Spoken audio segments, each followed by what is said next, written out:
கொண்டு போய் வைத்து விட்டால் கிட்டத்தட்ட 25 வருஷங்களுக்குள்ளால வைக்கிற அந்த நாளையிலிருந்து 25 வருஷத்துக்குள்ளால அந்த ஜனாசாட உடம்பு 100க்கு 100 அழிந்து மண்ணோடு மண்ணாகி விடுகின்றது. மனிதன் மரணித்த 36 மணி நேரத்திலே மௌத்தாவி 36 மணி நேரத்தில் அவனுடைய உடம்புல ஈக்கள் கொசுக்கள் அப்படியே மொச்சி முட்டைகளை விடத் தொடங்குகின்றது. 60 மணி நேரம் ஆனதோடு அந்த முட்டைகள் அப்படியே பொரித்து அதிலே கிருமிகள் அந்த உடலிலிருந்து வெளியேற தொடங்கி விடுகின்றது. அந்த மண்ணறையிலே ஜனாசாவை கொண்டு போய் வைத்து ஃபர்ஸ்ட் நைட் கபரின் வாழ்விலே முதல் இரவு ஜனாசாவை கொண்டு போய் கபரிலே வைத்ததோடு அங்குள்ள அந்த உஷ்ணம் அந்த காற்று போக்கு தடைபட்ட அந்த நிலை மண்ணுக்கு இரையான இவனுடைய வயிறும் இவனுடைய மறைவிடமும் முதலாவது பழுதடைய தொடங்குகின்றது. அதுதான் மனித உலகத்தில் நிறைய பாதுகாத்த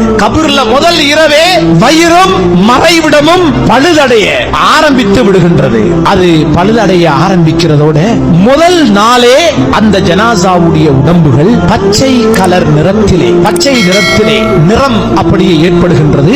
சில மணித்தியாலங்களுக்குள்ளே முழுமையாக இவனுடைய உடம்பு பச்சை நிறமாக மாறிவிடுகின்றது. இது ஒரு நாள்ல வயிறு அழுகி மறைவிடம் அழுகி உடம்பு பச்சை நிறமாக மாறிவிடுகின்றது. இரண்டாவது நாள் கபரிலே இரண்டாவது நாள் இவனுடைய வயிற்றுக்கு உள்ளே இருக்கின்ற இவனுடைய ஈரல் இவனுடைய குடல் அனைத்தும் அங்கே பழுதடைய ஆரம்பிக்கின்றது. மூன்றாவது நாள் இவனுடைய அங்க அவயங்களில் இருந்து துர்வாடை வெளியேற தொடங்கி விடுகின்றது. அதே மூன்றாவது நாள் இந்த ஜனாசாவுடைய நகங்கள் கலண்டு விழத் தொடங்குகின்றது.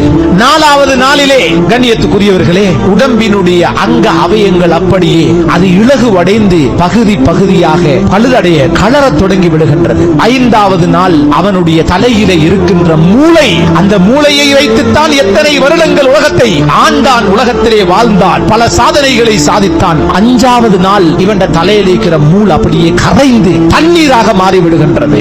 ஆறாவது நாள் இவனுடைய உடம்பு அப்படியே ஊதி இவனுடைய வயிறு ஊதி அது வெடிக்க தொடங்குகின்றது. ஒரு ஏழாவது நாளைக்கு பின்னால் இவனுடைய முகம் வீங்குகின்றது, கண்கள் வெளியேறுகின்றது, இவனுடைய நாவுகள் நீளுகின்றது, இவனுடைய கன்னங்கள் அனைத்தும் வீக்கம் ஆரம்பிக்கின்றது. முக வீக்கம் அந்த ஏழாவது நாளிலே மொத்தமாக முகம் சார்ந்த அத்தனை உறுப்புகளும் வீங்கி விடுகின்றன. கபரிலே 10வது தினம் இவனுடைய அங்க அவயங்கள் அனைத்துமே வீக்கத்தை அடைகின்றது. 2 வாரங்களுக்கு பின்னால் 15 நாளைக்கு பின்னால உடம்புல தலையில இருக்கிற அவ்வளவு முடிகளும் ஒன்றொன்றாக கலந்து முழுமையாக உடம்பை விட்டும் அது வேறாகி விடுகின்றது. அந்த 15வது நாள் உடம்பிலிருந்து வெளியேறுகின்ற அந்த வாடை இருக்கிறதே அது எங்களுக்கு வீசாவிட்டாலும் அதனை நுகருகின்ற சக்தி படைத்த நீல நிறத்தினுடைய ஈக்கள் கிட்டத்தட்ட 5 கிலோமீட்டருக்கு அங்கால இருந்து இவனுடைய கபரை தேடி வருகின்றது. 5 கிலோமீட்டர்களை தாண்டி வீசுகின்ற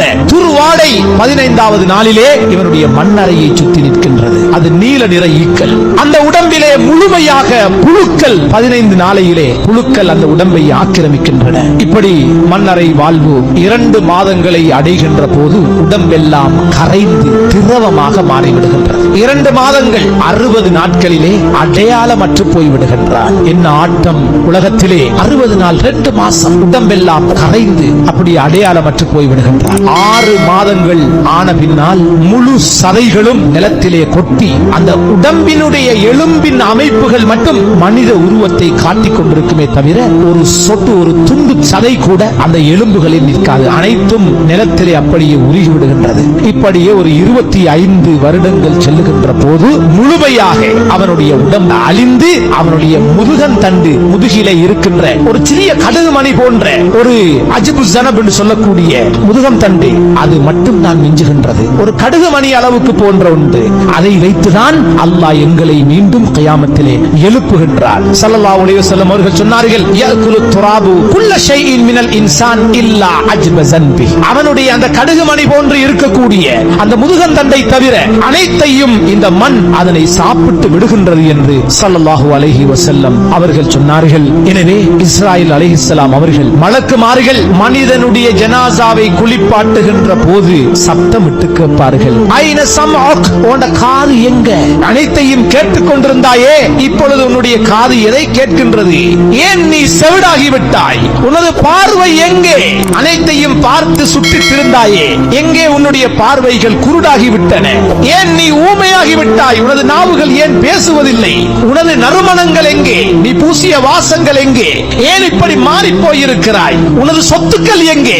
வெறும் ஏழையாக ஒரு சரமும் உன்னுடைய உடம்பிலே இல்லாமல், ஒன்றுக்கும் சொந்தம் இல்லாமல் இப்படி நீ இருக்கிறாயே என்று மலக்குமார்கள் குளிப்பாட்டுகின்ற போது இவனை நோக்கி பல கேள்விகளை கேட்பார்கள். அந்த கபூரிலே வைக்கப்படுகின்ற போது கபூர் சில கேள்விகளை கேட்கும்.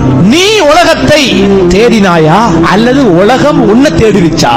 சிலர் உலகத்தை அடைந்திருக்கிறார்கள், இன்னும் சிலரை உலகம் சம்பாதித்துக் கொண்டது. அவங்கள ஆகிரத்துக்கு விடவே இல்லை, பள்ளிக்கு விடல, நல்ல அமல்களுக்கு அவங்கள துனியா அவங்கள உடல்ல, முழுக்க முழுக்க சிலரை துனியா அப்படியே பிடித்துக் கொண்டது. அதான் கபூர் கேக்குது, நீ உலகத்தை தேடினியா அல்லது உலகம் முழுக்க ஒன்ன விழுங்கிருச்சா? நீ உலகத்தை விட்டுட்டு எங்கள்கிட்ட தயாராகி வந்தியா அல்லது உலகம் ஒன்ன விட்டுருச்சா?